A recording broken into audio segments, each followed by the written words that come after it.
तमाम से दुआओं की दरख्वास्त है कि ये दौरा कामयाब हो। और इसका मकसद है कि मुसलमानों में तालीमी शऊर पैदा करना।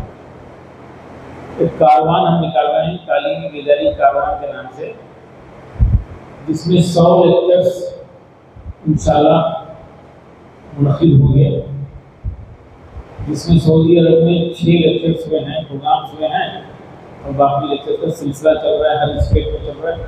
कुछ प्रोग्राम्स में मैं शिरकत करूँगा और कोशिश है कि 100 प्रोग्राम इंडिया भर में हो जाएँ और मुसलमानों में तालीमी शऊर बेदार हो।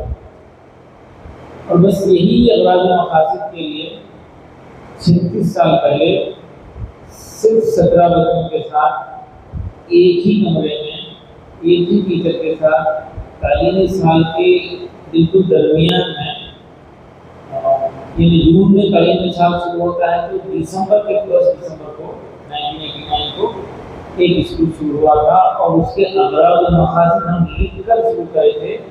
उसका पहला जुमला था मुसलमानों में तालीमी शऊर बेदार। हमारा ये LKG शुरू हो रहा, उर्दू मीडियम LKG बिल्कुल बेबसी के आलम है और सिर्फ 17 बच्चों के साथ वो कमरा जिसकी बात लोग मजाक उड़ा रहे थे, चाहने वाले फिक्रमंद हो रहे थे ये क्या कर रहा इंजीनियर, लेकिन वो लोग लिखे थे मुसलमानों में तालीमी शऊर पैदा करना। शायद वो मकसद और वो नीयत ही काम में आ रही है। इंडिया में और इंडिया के बाहर 115 के ऊपर थाने ड्राइवर चल रहे हैं, 40,000 रहा है और उसी की कड़ी है कि मैं आज यहाँ पर यहाँ का मिल जाऊँ की सिचुएशन के साथ अप्रोच करे तो ये भी मेरा एजेंडा हो गया था कि हाँ यहाँ तो ये तालीमात कर रहे हैं, उनकी निगरानी में असली तालीम के अगर स्कूल शुरू हो जाए तो यकीनन फायदा होगा। और ये दीनी तालीम और तालीम का जो तफरीक का मामला है जिसको अलग किया गया है उसकी भरपाई की गई, उससे जो नुकसान हो रहा है उसका मसला हल हो जाएगा। एक ही मुखासत के नीचे कौम तालीम का हसीन इंतजाम हो, ये हम 36 साल पहले तय करें और उसी की मेहनत के लिए पूरे मुल्क भर में घूम फिर रहे हैं। ये स्कूल जो होगा इंशाअल्लाह यहाँ पर असली तालीम के साथ साथ तमाम ज़रूरी दीनी तालीम ये स्कूल देगा इंशाअल्लाह, तमाम ज़रूरी दीनी तालीम। कि हाफिज बनाना फर्ज किफाया है, आलिम बनाना फर्ज किफाया है, लेकिन ये जरूरी दीनी तालीम बच्चों को देना फर्ज ऐन है, फर्ज ऐन है। इसमें हम तवज्जो देंगे। बीदर में 30 साल पहले ही इब्तिदाई में हम तय किए थे LKG UKG फर्स्ट में कायदा पढ़ाते थे, सेकंड स्टैंडर्ड में क्लास में मुकम्मल नाज़रा कुरान पढ़ाते थे, थर्ड से बच्चों को किस मिले थे तो अपना इसमें है कंप्लीट फिश होगा सबके लिए कंपलसरी है, यानी 80% टाइम जो है असली तालीम के लिए देते थे और 20% दीनी तालीम के लिए देते थे और वो सिलसिला अभी तक जारी है और इस कल्चर को काम करने की हम फिक्र है। एक बात क्लियर हुई थी कि बच्चे की तमाम तालीमी जरूरत हमारा स्कूल देगा और हमारे सारे सेंटर इंडिया भर में जो है बच्चे की तमाम तालीमी जरूरत पूरा करना इतना फर्ज समझते। और स्कूल के बाद जो ट्यूशन जाने का कल्चर है उसको हम डिस्करेज कर रहे हैं, बंद कर रहे हैं। माशाल्लाह शाहीन ट्यूशन फ्री है, शाहीन का कोई बच्चा ट्यूशन नहीं जाता, 1 से 10 मरतबा हम पढ़ाएंगे, हम पढ़ाएंगे। हम नहीं चाहते कि इसकी जिम्मेदारी हमारे में है वो स्कूल के बाद कहीं और ट्यूशन जाए। इस माहौल को खत्म करना चाह रहे हैं, ट्यूशन वाले माहौल को खत्म करना चाह रहे हैं। उसके लिए कई रास्ते निकाले हैं, उसके ऊपर काफी मेहनत की है, रिसर्च हुआ उसके ऊपर, उसके मसाइल को हल करने के लिए तरीक़ेकार बनाया गया है, उसके लिए अलग से डिपार्टमेंट बनाया गया है। यही जरूरत को पूरा करने के लिए एआई का एकेडमिक इंटेंसिव केयर यूनिट है, इसका अलग से शोबा है हमारे पास, जो कमजोर बच्चों के लिए होता है, जहाँ पर बच्चे को रियाजी और जुबानों को ठीक करते हैं कि स्कूल में क्लास में वो सारी चीजें फॉलो करेगा। तो इसका हमको अंदाजा हो गया था, अल्हम्दुलिल्लाह ये है। तो यहाँ पर भी ये स्कूल जो होगा इंशाअल्लाह ट्यूशन फी रहेगा, बच्चे की तारीफ स्कूल की रहेगी, बच्चों की ट्यूशन जाने की इजाजत नहीं रहेगी। और दीनी तालीम के लिए स्कूल जिम्मेदार रहेगा, माँ बाप बस निगरानी करेंगे, घर में माहौल दे रहे हैं, घर में माहौल दे रहे हैं, ये जो है अगर माँ बाप अगर करेंगे तो मसला हल हो जाएगा। और शामीन जहाँ पर भी है वो एजुकेशन फ्री है, बॉयज एंड गर्ल्स नहीं होते, तो थर्ड के बाद फोर्थ के बाद बॉयज एंड गर्ल्स को अलग कर देंगे, इसका बड़ा नुकसान हो रहा है, बड़ा नुकसान हो रहा है। यहाँ पर 10th के बाद 10th में 9th में 11th 12th में पता नहीं क्या माहौल है। को एजुकेशन होता पुराना था, को एजुकेशन सेपरेट कोई इदारा नहीं है। देखिए ये एक बहुत अजीब मसला है, मुस्लिम पर्सनल बोर्ड की तरफ से भी कोशिशें हो रही है, जमीयत उलमा कोशिश कर रहे हैं, सारे लोग कोशिश कर रहे हैं कि को एजुकेशन की जो नुकसान है उससे इस नस्ल को बचाने, को एजुकेशन की वजह से बड़े नुकसान है। बाद लोग गलतफहमी का शिकार है, अपने आप को धोखे में रख रहे हैं, अपनी लाडली बेटी को ज्यादा से ज्यादा स्टॉक को थोड़ा टाइट बन दे रहा है, थोड़ा टाइट बन के गंदे माहौल में भेज रहे हैं। ये समझ रहे हैं कि तरबियत पर डिपेंड करता है, वैसे गलत फहमी का शिकार होकर गंदे माहौल में अपनी लाडलियों को, बेटों को, बेटियों को भेज रहे हैं। और ये वालों अपने आप को बहलाने के लिए बोलते हैं कि नहीं वो हमारी घर की तरबियत डिपेंड करता है, ये बात गलत है। माहौल का असर हो जाता है। तो आइए हम कोशिश करेंगे माशरे के तमाम इदारे यहाँ पर मिलने के बच्चे पढ़ाएं, वहाँ पे कोई एजुकेशन ना हो, सफाई हो। मैं निर्मल के कारण से रिक्वेस्ट करता हूँ कि जाओ अपने स्कूल के जिम्मेदारों से मिलो, उनसे रिक्वेस्ट करो, कोर्ट के बाद से फीस के बाद से सेपरेट करो, भले एक्स्ट्रा फीस ले लो लेकिन सेपरेट करो। 70%, 50%, 40% सलामी वाली नस्ल की ये कोई वजह से जाहिर होती है, जाहिर होती है। मैं 15 साल से ये सर्वे कर रहा हूँ और ये बिल्कुल ये बढ़ता जा रहा है, ये नुकसान जो है बढ़ता जा रहा है, ये मोबाइल की वजह से ये नुकसान बढ़ता जा रहा है। तो शामिल यहाँ पर जो होगा इंशाअल्लाह फोर्थ स्टैंडर्ड से थर्ड स्टैंडर्ड से सेपरेट करेगा, इसको नहीं होगा। एक तो तमाम जरूरी हिंदी तालीम देंगे और ट्यूशन की जरूरत नहीं पड़ेगी और वो ट्यूशन फ्री रहेगा और मुस्तकबिल के लिए जो सब तैयार है। आइंदा 5 साल 10 साल में 2023 से बदल रहे हैं, साथ में उसका ख्याल रखा है, उसका ख्याल 30 साल में देखे हैं, 30 साल में जैसे तदरीस में बड़ी तब्दीली आई है, उससे बढ़कर तब्दीली आइंदा 5-7 साल के अंदर आने वाली है। उसके लिए हम अपने आप को तैयार करने की कोशिश कर रहे हैं, उसके लिए प्लानिंग कर रहे हैं, उसके लिए हम अपने आप को तैयार कर रहे हैं। हम अपनी नस्ल को आने वाले हालात के लिए तैयार कर रहे हैं। आइंदा 20 साल के बाद क्या जरूरत होगी और माहौल क्या होगा, उस हिसाब से उस जरूरत को पूरा करने वाले और उस माहौल में अपने आप को समाज करते हैं और मिल्लत को दावत दीन देने के काबिल बनाने के लिए उनको तैयार करने की कोशिश असलन होना चाहिए, जिसकी तरफ हम इंशाअल्लाह कोशिश करेंगे।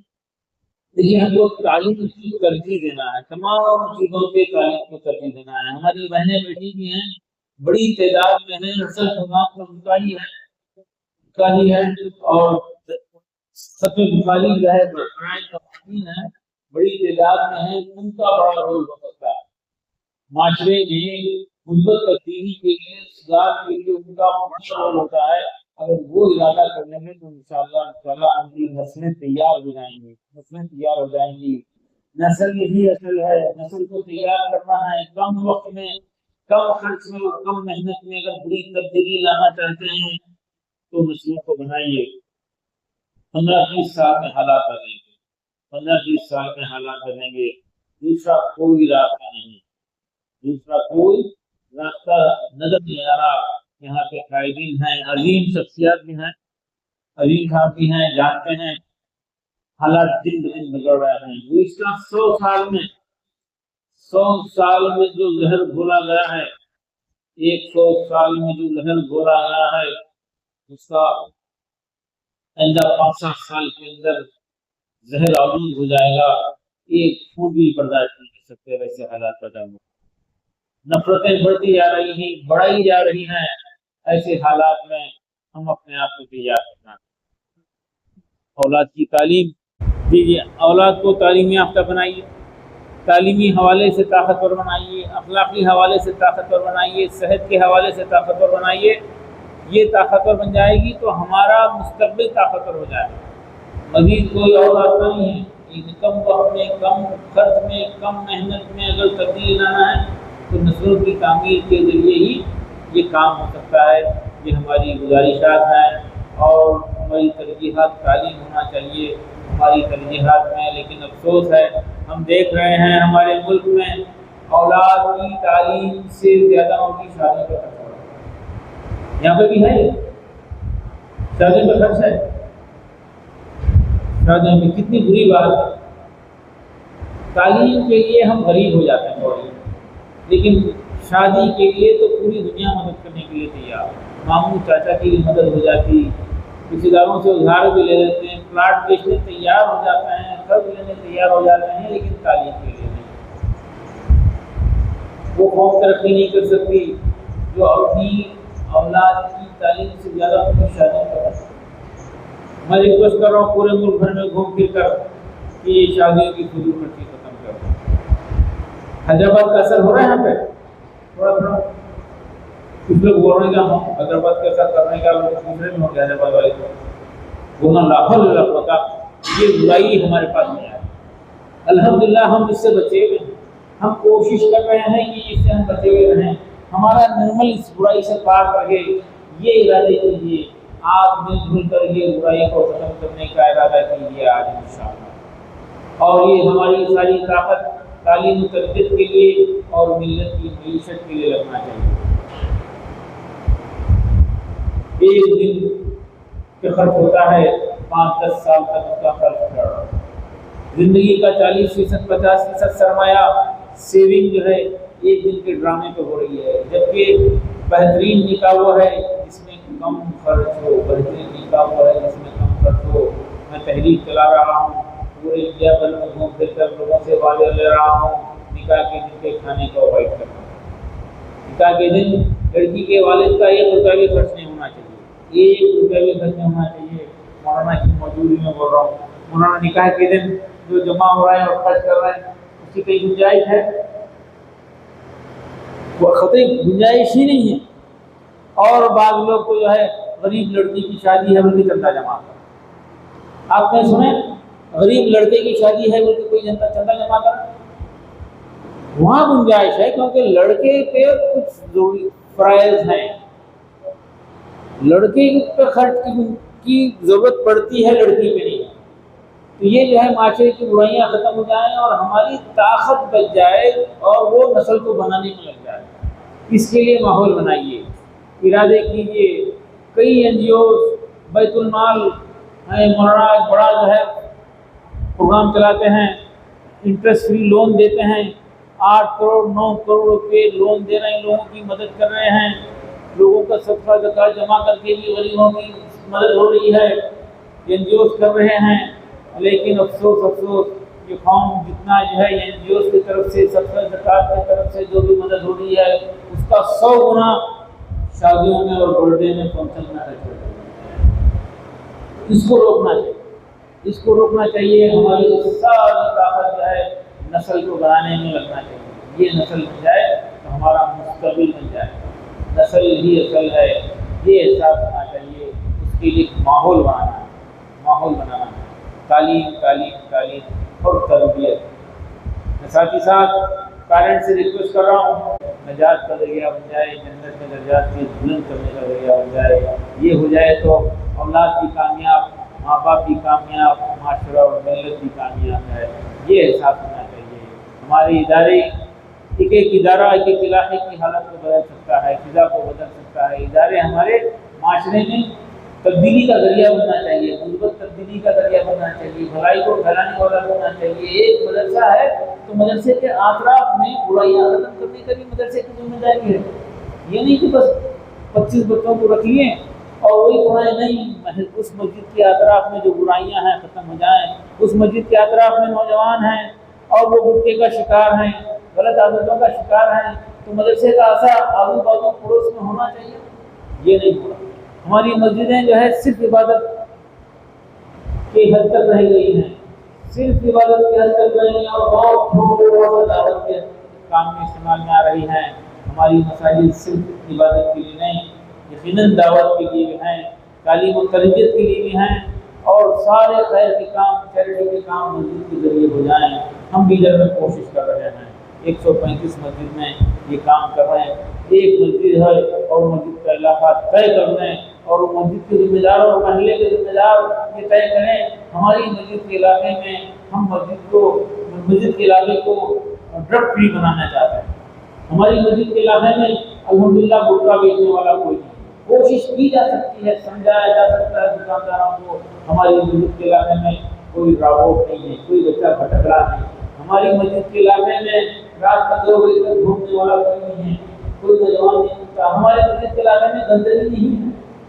अरे गंदगी तो हमारी निशानी बन रही, हमारी आइडेंटिटी बन रही। आप आगे जाकर देखिए वो वहाँ पे गंदगी है ना, वहाँ से मुसलमानों का इलाका शुरू होता है। ये एहसास जो है माशरे में फैलता जा रहा है। मैं बरेली से मुरादाबाद जा रहा था, रात में देर हो गई थी, 1:30-2 बज रहे थे, तो शहर में दाखिल होते होते मैं पूछ रहा था यहाँ मदरसे शाही कहाँ है। एक सिक्योरिटी ऑफिसर को, बड़ी होगी के सिक्योरिटी ऑफिसर को इशारा करके बुला के पूछा, तो बोला ऐसा जो वहाँ पे टर्न करो, वहाँ पे एक सर्कल है, एक बड़ा सर्कल है, वहाँ पे कुछ लोग बैठे हुए रहेंगे, वो मुसलमान होते हैं, उनसे पूछो वो मदरसे शाही कहाँ है बता देंगे। बड़ी तकलीफ हुई। और ऐसा मैं घड़ी देख रहा था तो उन्होंने बेफिक्र हो 3 बजे तक बैठ गए, 3 बजे तक वाकई गुजरा। वहाँ बड़ा सर्कल है, पूरे इत्तेमाम के साथ बैठे हुए हैं, अच्छे खासे उसमें उम्र रसीदा भी हैं, नौजवान हैं, देखने में पढ़े लिखे लगते हैं, अच्छे कपड़ों के साथ हैं, अलग अलग बैठे हुए हैं, ऐसी माहौल गुफ्तगू हैं। 2:30 बजे के वक्त पे मुझे ऐसा लग रहा है कि आज ये लोग बैठे हैं, कुछ तय करके ही उठेंगे इंशाल्लाह, कौम का भला ही हो जाएगा। ऐसा करता है, ऐसा नहीं होगा। डेली कितनी शर्म की बात है, रात सोने के लिए है, दिन जो है काम करने के लिए है। ये माहौल बिगड़ गया है। यहाँ बच्चे हैं रात में 11-12 बजे तक बाहर घूमते थे, बैल वगैरह पे। पूरी मिल्लत में ये मसला है, ये खत्म करना है। आप ये तय कर सकते हैं कि हमारी मस्जिद के इलाके में माशाल्लाह ऐसे रात में 2 बजे तक, 1:30 बजे तक, 12 बजे तक घूमने वाले बच्चे नहीं हैं। हमारी मस्जिद के इलाके में कोई हमारी बहन भीख मांगने को मजबूर नहीं है, कोई हमारी बहन भीख मांगने को मजबूर नहीं है। और प्रोफेशनल भीख मांगने वालों को हम डिस्करेज करते हैं, उनकी हौसला शिकनी करते हैं, उनको देने का बंद कर दिए हम लोग। निर्मल में प्रोफेशनल बेगर्स को भीख देने का सिलसिला बंद हो जाए, करने का मंसूबा बना लीजिए। आप जिस मस्जिद के इलाके में रहते हैं उस मस्जिद के इलाके में ये काम कर लीजिए। प्रोफेशनल बेगर्स को भीख देना, प्रोफेशनल बेगर्स का भीख मांगना हराम है, और ऐसे बेगर्स को भीख देना गुनाह है, शरअन गुनाह है। हम लाशूरी तौर पर गुनाह है। ऐसे लोगों को आइडेंटिफाई करके उनको भीख देना बंद करने का माहौल बनाना चाहिए, और हकीकी ज़रूरतमंदों को उस मस्जिद के इलाके के लोग घर बैठे उसकी ज़रूरत को पूरी करें। घर बैठे और कोशिश कीजिए कि निर्मल शहर जो है ड्रग फ्री शहर बन जाए, ड्रग फ्री शहर बन जाए, और मस्जिद के इलाके के ज़रिए बड़े काम हो सकते हैं। मैं सुना माशाल्लाह यहाँ पे भाईचारगी मोहब्बत का माहौल है, अभी भी है माशाल्लाह। इसको बरकरार रखने में आप लोग अपना कंट्रीब्यूशन देना चाहिए। आप लोग कंट्रीब्यूट कीजिए, प्यार मोहब्बत को फैलाने की कोशिश कीजिए। हमारे मुल्क को power plant, industries, export, bridges, बड़े बड़े इंफ्रास्ट्रक्चर के साथ साथ ज़रूरत है इसकी। लेकिन इससे ज़्यादा ज़रूरत है प्यार और मोहब्बत की आपसी। तो इसको भाईचारगी को फ़रोग़ देने के लिए भी कुछ हमारा कंट्रीब्यूशन होना चाहिए। और रमज़ान की आमद है माशाअल्लाह। रमज़ान में ऐसा हो सकता है कि आप अपनी मस्जिद के इलाके में रहने वाले बरादरान वतन को बुलाकर एक दिन इफ्तार में मंदिर के करीब बिठाकर इफ्तार कराइए। बड़े-बड़े तकालीफ की ज़रूरत नहीं है, बस एक दावत इफ्तार का एहतमाम करें और हर मस्जिद में मुमकिन हो तो ये काम करें ताकि प्यार और मोहब्बत का माहौल हो जाए। और ये नफ़रतों के ज़रिए जो ताकतवर हो रहा है 100 साल से, हम कोशिश करना है कि हम 5-10 साल में मोहब्बत के ज़रिए उनकी कोशिशों को जो है नाकाम कर सकते हैं। आज मोहब्बत फैलाना भी हमारी ज़िम्मेदारी है। और सारा मामला जो है माशाअल्लाह तालीम और तरबियत के ज़रिए हो सकता है। और कोई बच्चा पढ़ नहीं रहा है तो उस मस्जिद के इलाके के लोग, उस मस्जिद के इलाके में कोई गरीब बच्चा है तो उसको ढूंढकर 4 लोगों से चंदा जमा करके उस मस्जिद के इलाके के किसी स्कूल में जाइए। मुझे भरोसा है ऐसे बच्चों को जो कुछ भी आप जमा करेंगे उसमें एडमिशन हो जाएगा इंशाअल्लाह। शाहीन जो है ये काम करेगा। अगर मस्जिद के इलाके के लोग कुछ चंदा जमा करके ला के देंगे तो 40% कलेक्शन पे 60% फीस माफ कर दी जाएगी इंशाअल्लाह। आपका कलेक्शन करना, कम्युनिटी का कंट्रीब्यूशन हो जाए, मिल्लत का, आवाम का जो है कंट्रीब्यूशन हो जाए तो तालीम का मसला इंशाअल्लाह हल हो जाएगा। तालीम का मसला हल हो जाएगा, बुराइयाँ खत्म हो जाएंगी, नस्ल बन जाएगी, मुस्तक़बिल बन जाएगा। नस्ल को अखलाकी तौर पर ताकतवर बनाना है, हमारी नस्ल को दाई बनाना है। ये हो जाए इंशाअल्लाह ये दुनिया हमारी। तो आप लोगों से उम्मीद है, खासतौर पर हमारी बहनें ही हैं, हमारी ख़वातीन हमारी बहनें ही हैं जो मर्दों को शर्मिंदा करते हैं, खासतौर पर फंक्शन के मामले में, शादियों के मामले में। उनकी हरदर्दी की वजह से ये जो बरकतें हो रही है, वो उनसे भी मेरी गुजारिश है कि हिम्मत करें। लोग क्या कहेंगे इसको छोड़ दें, अल्लाह और उसके रसूल का क्या है कहना है, फरमान है, उस पर अमल कीजिए। आइए तालीम तरबियत के ज़रिए आगे बढ़ेंगे। और हिम्मत से 5-7 बच्चे अगर हैं जो बिल्कुल नहीं पढ़ रहे हैं, परेशान हाल हैं, स्कूल छोड़ दिए हैं, ऐसे 5-7 बच्चों को मौलाना के ज़रिए दीजिए। हैदराबाद में मस्जिद फातिमा में हम वहाँ पर उनको रहने खाने का इंतज़ाम करके उनको 10th पास कराने का मंसूबा रखे हैं। और जो मुस्तैद हैं उनको 100% फ्री रहेगा। हम वहाँ पर बड़े पैमाने पर इंतज़ाम कराएँ। सलाहपुर में ये काम चल रहा है, अभी मुझे बताया गया। कोटला में जो है मंसूबा है माशाअल्लाह, वहाँ पर भेजा जा सकता है ऐसे बच्चों को। मदरसों में ऐसे बच्चों को रखकर हम एक डिपार्टमेंट अलग से शोबा शुरू करना चाह रहे हैं। इंडिया भर के बड़े मदरसों में एक शोबा शुरू करना चाह रहे हैं जहाँ पे ये प्रॉपर बच्चों को रखा जाएगा, उनकी बुनियादें ठीक की जाएंगी, उनको वहाँ पर आलिम नहीं बनाया जाएगा, हाफिज नहीं बनाया जाएगा, उनको ज़रूरी दीनी तालीम से वाकिफ कराया जाएगा, उनकी तरबियत की जाएगी, उनको एक माहौल, कल्चर, डिसिप्लिन, एक लाइफ स्टाइल दिया जाएगा और 2 साल में 10th पास कराकर उनको फिर आगे भेजा जाएगा। ऐसे शोबे इंडिया के तमाम मदारिस में, बड़े मदारिस में जहाँ पे गुंजाइश है वहाँ भी शुरू करने का मंसूबा है। अल्हम्दुलिल्लाह इसकी शुरुआत हो गई है और अरशद मुफ्ती साहब की निगरानी में माशाअल्लाह ये प्रोग्राम चला है।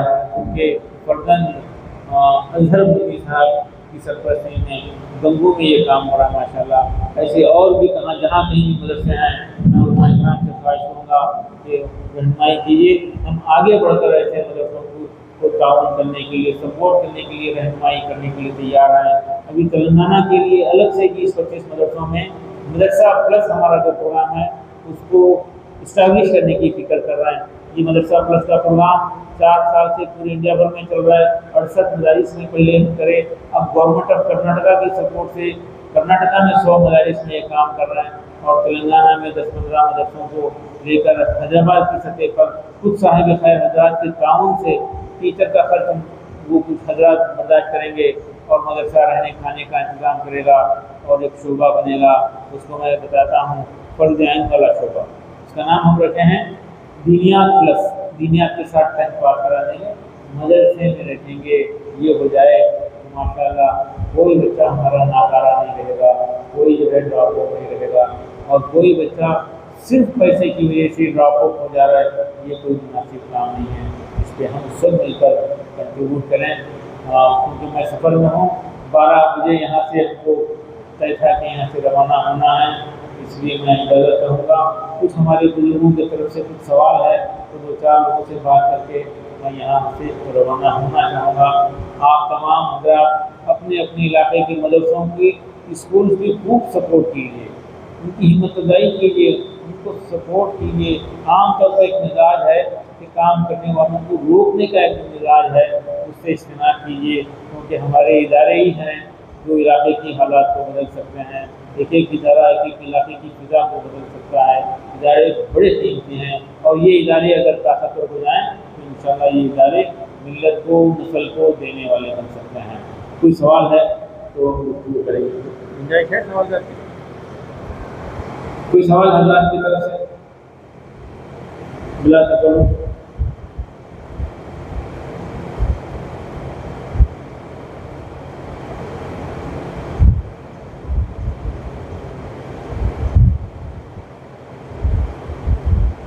नहीं, कुछ सवाल है तो जहाँ आ जाते हो या वहाँ तक जाता है?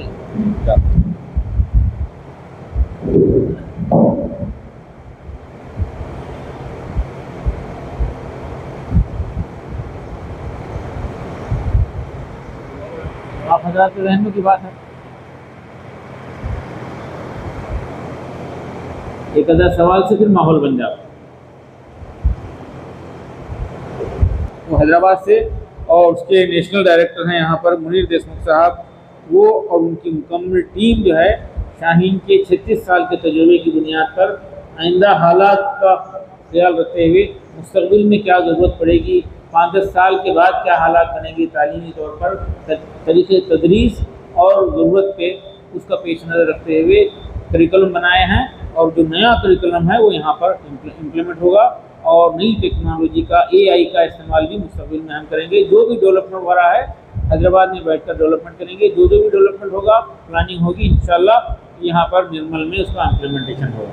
माशाअल्लाह माशाअल्लाह, बिल्कुल सही बात है आपकी। अल्लाह करे कि यहाँ हो जाए। मैं आप हज़रात से गुजारिश करूँगा कि एक निश्चित रखिए, आप लोग आपस में बैठिए, बात कीजिए, फैसले कीजिए, ऐलान कीजिए, फिक्र कीजिए, मेहनत कीजिए।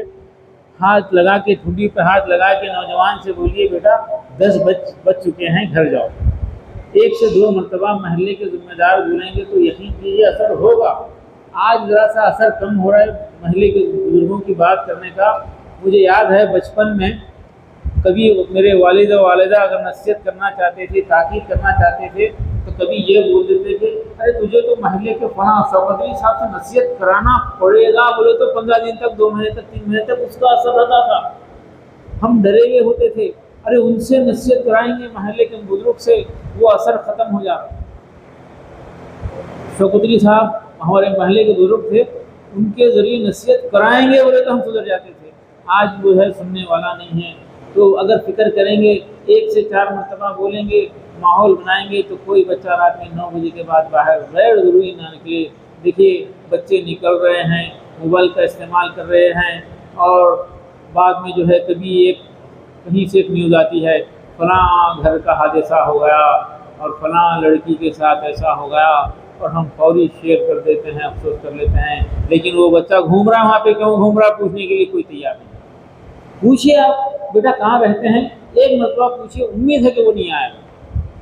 और माहौल बना दीजिए। अल्लाह करे कि ये निर्मल में ये जो है एक मिसाली बन जाए कि आप ये बोलने के मौक़ूफ़ में हो जाएं, बहुत जल्दी हो जाएं। रमज़ान से पहले फैसला करके आप ऐलान कर दें, एक मस्जिद वाले ऐलान करें कि अल्हम्दुलिल्लाह आज हमसे हमारी मस्जिद के इलाके में कोई बच्चा बाहर रात में 9 बजे के बाद नहीं निकल रहा। ये हमारी मस्जिद के इलाके में कोई जो है दुकानदार गुटखा नहीं बेच रहा। अरे आप जाके वो दुकानदार से बोलिए, मस्जिद के करीब में है, मस्जिद के मुसल्लियान 1 से 2 मरतबा बोलिए, जाइए उससे रिक्वेस्ट कीजिए, बोलिए बेटा ये जहर के पैकेट क्यों बेच रहा तू? क्या अल्लाह जो है इसी से अल्लाह 50 आइटम दिया है, 100-200 आइटम दिया है, बेच। क्या ये जहर के पैकेट बेच कर ही तू अपना और अपने बीवी बच्चों का पेट पालेगा? 1 से 4 बुजुर्ग बोलेंगे, वो कस्टमर बोलेंगे, तो मुझे उम्मीद है कि वो बंद कर दें। और किसी दिन वो मस्जिद के इलाके के लोग ये बोलने कि मैं के मौक़िफ़ में रहेंगे। अल्हम्दुलिल्लाह हमारी मस्जिद का इलाका हुक्का फ्री, हमारी मस्जिद का इलाका रात में 12 बजे तक जागने वालों से पाक है। हमारी मस्जिद के इलाके में कोई भीख मांगने पे मजबूर नहीं है। हमारी मस्जिद के इलाके में अल्हम्दुलिल्लाह सफाई है, हमारी मस्जिदें साफ़ हैं, हमारी मस्जिद के टॉयलेट साफ़ हैं। ये ऐलान करने के मौक़े में आप आ जाएँ। देखिए, कोशिश कीजिए, कुछ जिम्मेदारों के साथ बैठ के मशवरा कीजिए और इम्प्लीमेंट कीजिए। सवाल, आप जिस मस्जिद के इलाके में रहते हैं, वो बच्ची जिस मस्जिद के इलाके में रहते हैं, वो वहाँ के इलाके में आप 4 लोगों से बात करके जो जमा करके दे देंगे उसमें बच्चों को 2 साल पढ़ा देंगे हम इंशाल्लाह। हैदराबाद में या बीदर में, ये हमारी जिम्मेदारी है। लेकिन आपकी कोशिश होना चाहिए, आपकी कोशिश होना चाहिए। मिल्लत का कंट्रीब्यूशन अगर हो जाए तो ये मसला हल हो जाएगा। 1-2 मिसालें हुई ऐसी, आप तशरीफ रखिए, बताता हूँ। बस वो कल्याण से मुझे फ़ोन करे कोई साहब कि बच्चा जो है काबिल है और गरीब है, कुछ करना है, पुरानी बात है, बोले 85% मार्क्स हैं उसके। तो मैं उनको बोला जामे मस्जिद में वो 85% की मार्कशीट चादर में लेके जामे मस्जिद के सामने ठहर जाओ और आवाज़ लगाओ कि 85% का बच्चा है, गरीब बच्चा है, इसकी तालीम के लिए 2 रुपये कंट्रीब्यूट कीजिए, ऐलान कीजिए। जितने जमा होंगे उतने में मैं 2 साल पढ़ा दूंगा। माशाल्लाह अल्हम्दुलिल्लाह ऐसा ही हुआ और बच्चा आज इंजीनियर है, 60-70 हज़ार 1 लाख रुपए कमा रहा है। एक लीडर फ़ोन करे थे मेरे को, काउंसलर साहब, ऐसा गरीब बच्चा है मेरे इलाके का है।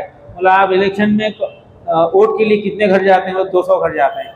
आप 100 घर जाइए, 100 घर वाले जो दिए उसमें मैं 2 साल पढ़ा दूंगा। देखिए, मिल्लत का कंट्रीब्यूशन है, असल मिल्लत का कंट्रीब्यूशन होना चाहिए, अवामी कंट्रीब्यूशन होना चाहिए, तो ये मसला हल हो जाएगा। एक इंडिविजुअल से, एक इदारे से सिर्फ इदारे वाले नहीं कर सकते। कौम का, मिल्लत का कंट्रीब्यूशन होना चाहिए। ये तरीक़ाकार इख्तियार कीजिए।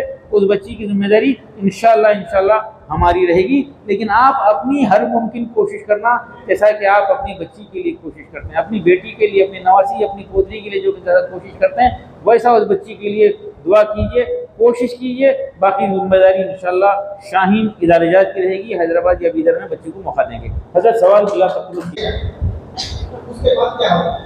देखिए, रफ्ता रफ्ता हम 10th तक और 12th तक लेके जाने के कायद करते हैं और बच्चों को अच्छे माहौल के रेसिडेंशियल स्कूल का तजुर्बा कराइए। ये तकल्लुफ़ करते बैठने का ज़माना नहीं रहा। माहौल अच्छा हो, जो रेसिडेंशियल स्कूल में जहाँ आप भेजना चाहते हैं, अगर वहाँ पे कल्चर, डिसिप्लिन हो, माहौल अच्छा हो, सेफ्टी की गारंटी हो, वहाँ पे तरबियत की जिम्मेदारी वो लोग लेते हैं, तो भेजिए ताकि नस्ल ताकतवर हो जाए। रेसिडेंशियल स्कूल में रहने वाले माशाल्लाह बड़ा काम कर रहे हैं। दुनिया के पूरे बड़े पॉलिटिशियन और बड़े बिजनेसमैन, उसमें 80% रेसिडेंशियल स्कूल्स में रहकर पढ़ने वाले ही हैं। उसका भी फ़ायदा है। लेकिन हम निर्मल में इंशाल्लाह 12 तक लेके जाएंगे। जज़ाकल्लाह। अस्सलाम वालेकुम रहमतुल्लाहि व बरकातुहू। आज मेरे 15 दिन के सफ़र का पहला दिन है और मैं निर्मल में हूँ। आप तमाम से गुजारिश है, हमारी बहनों से गुजारिश है कि दुआ फरमाएं, ये सफ़र कामयाब हो जाए और जिस मकसद के लिए हम निकले हैं वो मकसद पूरा हो जाए। एक तालीमी तहरीक चल पड़े पूरी दुनिया भर में, हमारी नस्ल बन जाए जो हमारी असल है। और मैं जो रिक्वेस्ट किया हूँ शादियों में फजूल खर्ची के ख़िलाफ़ में, आप लोग तहरीक कर लीजिए, आप लोग हिम्मत कीजिए। ये मत सोचिए कि लोग क्या कहेंगे, दुनिया क्या कहेगी। अरे ठीक है, आपसे गलती हो गई थी, अब तक जाते थे, खाते थे, आप अपने बच्चों के लिए कर चुके हैं, लेकिन आज से इरादा कर लीजिए लड़की के वालिद का 1 पैसा खर्च नहीं होना चाहिए। तो आप क्यों जाकर उस गरीब के जो है घर पे खाकर रुखा दिया है, वो मजबूर है, अपने घर की ख़वातीन के दबाव में आ गया है, माशरा क्या कहेगा, उसकी वजह से वो परेशान है, उसका दिमाग मफलूज हो गया है, वो मजबूर हो गया है। लेकिन आप तो होशमंद हैं, आप उर्फा लेकर बोलिए कि नहीं, मैं माफ़ी चाहता हूँ, मैं खाने में नहीं आ सकता। आप खाने से इनकार कर दीजिए। कौन है यहाँ पर हिम्मत करने वाले? आज हाथ उठा के वादा कीजिए इंशाल्लाह।